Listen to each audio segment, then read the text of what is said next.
መለስበታል። ኮሎኔል ፋንታሁን ግን የኮሎኔል ፋንታሁንን መክዳት እንደ ትልቅ ነገር አገዛዙ ይሄን በተመለከተ የምንሰጠው አስተያየት ይኖራል። ነገር ግን በዚህ በኩል ደግሞ አገዛዙ ውልቅልቁ እየወጣ መሆኑን መዘንጋት አያስፈልግም። ያገዛዙ ካድሬዎች ይሄንን ፍርሰታቸውን ውድቀታቸውን በመሸፈን ከዚህ በኩል አስከድተናል ያሉትን አካል እንደ ዜና አድርገው ያራግቡታል። የወገን ኃይል ሙሉ በሙሉ አቅሙን የሚጨርሰው ከድቶ በሄደ ጉዳይ ነው። በፈሰሰ ውሃ ላይ ነው ብዙ ጊዜ የሚያሳልፈው። ያ ሂደት ሌሎች እንዳይደግሙትና ነገሩ ጠቅላላውን እንዳይበላሽ ለማድረግ መነሳት አለበት። ግልጽ ነው። አድበስብሶ መሄድ አያስፈልግም። ግልጽ ነው። ነገር ግን የሙሉ ጊዜ እንቅስቃሴን በዛ ላይ በማጠር ደግሞ እየተደረገ ያለው የህልውና ትግል በአንድ ከድቶ በሄደ ሰው ኪስ ውስጥ ብቻ ማስቀመጥ ተገቢ አይደለም።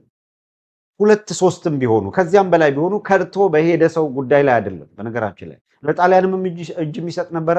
ለጣሊያን በቀደም አነሳን እኮ አቡነ ጴጥሮስ ሲገደሉ ለጣሊያን የሚያሸበሽቡ ጳጳሳት፣ ካህናት ነበሩ። ከበሮ ይዘው ቅኔ የተቀኙ መዝሙር የዘመሩ ነበሩ። ብዙ የሚገርም አይደለም። በየዘመኑ እንዲህ ያለ ክህደት የሚፈጽሙ አካላት አሉ። ጳውሎስ አሳዳጅ ነበረ። ከአሳዳጅነት ወደ ተሻለው ነገር ሲመጣ ክርስቲያኖችን ሲያሳድድ የነበረ አካል አሁን የወንጌል አርበኛ ሆኖ እንዲመጣ ተመረጠ። ከጨለማ ወደ ብርሃን መጣ። ዴማስ ደግሞ ብርሃን ላይ የነበረ ነው። ከብርሃን ወደ ጨለማ ሄደ፣ ወደ መክዳት ሄደ። ዓለም አሸነፈችው። ኮሎኔል ፋንታሁን ዛሬ ዴማስን ሆነ። ዴማስ ወደ ህይወት መምጣት ይሻልሃል፣ ወደ ተሻለው መምጣት ይሻልሃል እየተባለ ዶላር አታለለው፣ ብር አታለለው፣ ቤት አታለለው፣ መኪና አታለለው። የማነው የማስረሻ ሰጤ ሱፍና ከረባት ኮሎኔል ፋንታሁንን ያማልለዋል ተብሎ አልተጠበቀም ነበረ። በጣም ብዙ ሰው ሾክ የሚያደርገው የሚደነግጠው በዚህ ምክንያት ማናችንም ቢሆን በዚህ እንዴት ብለን መገረማችን፣ እንዴት ብለን ማዘናችን፣ እንዴት ብለን መተከዛችን እኮ አይቀርም። በትካዜ ውስጥ የምንቆይበት ጊዜ ነው የሚለያይ። በመደንገጥ ውስጥ የምንቆይበት ጊዜ ነው የሚለያየው። ይሄ ካልሆነ በቀር ማንም አካል ምንም አልመሰለኝም ሊል አይችልም። ዛሬ ግን አይሆንም።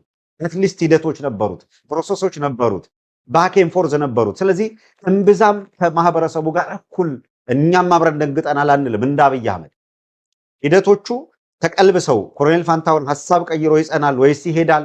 ባኬን ፎርዝ ነው። በየቀኑ የሚሆነውን አታውቁትም። በጣም የሚገርማችሁ ግን ከ3 ቀናት በፊት አንድ የሚገርም ቪዲዮ ራሱ ኮሎኔል ፋንታሁን ለኔ እንዲደርስ አድርጓል። እሱን ቪዲዮ እንድታዩት አድርጋለሁ። በግር በፈረስ ፈልጎ ለማነጋገር እፈልጋለሁ ብሎ አነጋግሮኝ በትግሉ ሂደት ውስጥ የነበረውን ነገር